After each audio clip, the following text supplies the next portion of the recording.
विष्णु भगवान लक्ष्मी जी का दिन है। एक राजा था, बहुत दान पुण्य करता था। उसकी रानी को ये बात अच्छा नहीं लगती थी, ऐसा करने से मना करती थी। लेकिन राजा तो भगवान विष्णु भगवान का भक्त था। हर रोज मंदिर जाकर विष्णु भगवान का पूजा पाठ करता, हर गरीबों का सेवा करता और दान पुण्य करता था। रानी को एक भी बात नहीं मानता था। रानी सोची एक दिन आएगी तो ना रहेगा धन और न राजा दान पुण्य कर पाएंगे। रानी सोची मैं क्या करूं कि सब धन राजा का नष्ट हो सके।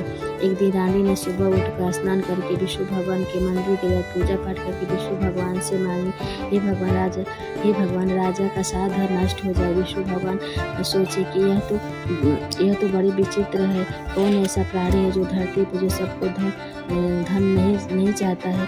जब वो रानी मंदिर पूजा करके लौट रही थी तो विष्णु भगवान के साधु के वेश में प्रकट हुए और बोले, हे पुत्री कहाँ से आ रही हो। रानी बोले, हे साधु महाराज मैं विष्णु भगवान का पूजा करने गई थी। साधु महाराज बोले, पुत्री क्या मांगे भगवान से। रानी बोली, हे साधु महाराज मैं जो भी मांगू आपसे क्या। साधु महाराज बोले, हे पुत्री तुम्हारी जो भी मन्नत है वो भगवान पूरा करे। साधु महाराज ध्यान हो गए।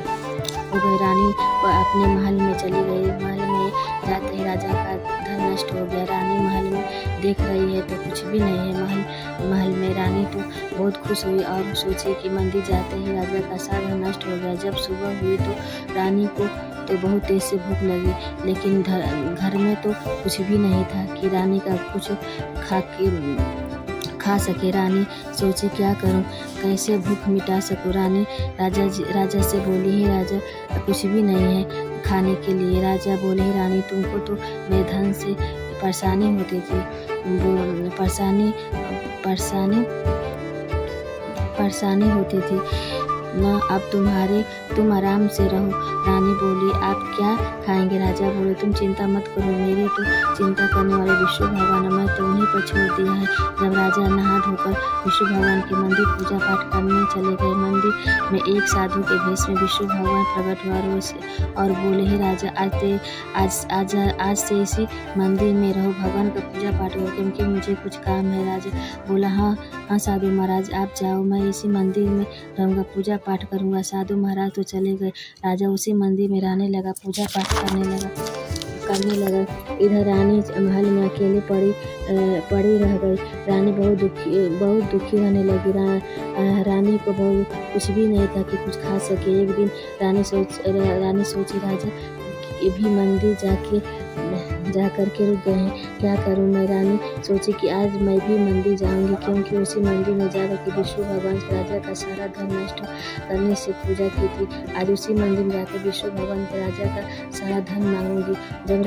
जब रानी मंदिर में गई तो राजा वहाँ पूजा पाठ कर रहे थे। रानी बोली, है राजा आप तो इतना दिन से महल नहीं गए, ये भी नहीं सोचे कि रानी कैसी होगी। राजा बोले, हे रानी जो तुम चाहती थी वो तो हो गया, तुम आराम से रहो, क्यों आई हो। रानी बोली, हे राजा मैं तो अपने पापों का माफ़ी मांगने आई हूँ विष्णु भगवान से। मैं तो बड़ा पाप कर बैठी, इतना भी नहीं सोची कि धन का तो सब मनुष्य की जरूरत है।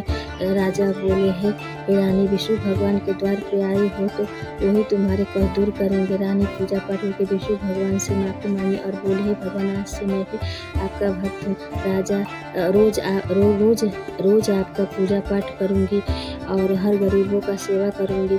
जब मंदिर से रानी पूजा पाठ करके अपने महल में आई तो देख रही है कि सब धन उसी तरह जैसे पहले की तरह राजा का महल धन से भंडार भर गया। रानी आश्चर्य में पड़ गई और दौड़ी उसी मंदिर में पहुंची जहां राजा विष्णु भगवान का पूजा पाठ कर रहा था। राजा से बोली, हे राजा विष्णु भगवान पहले से जैसे आपका धन का भंडार भर दिए हैं। राजा बोला, हे रानी अपने पाप का प्रायश्चित किया, उसी से भगवान विष्णु भगवान ने तुमको माफ कर दिए हैं।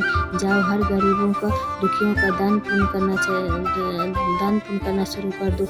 तुम पे विष्णु भगवान प्रसन्न हो गए हैं और पहले से अधिक धन देंगे और पाप से दूर रखेंगे। जय विष्णु भगवान। मेरे चैनल को लाइक और फॉलो करें।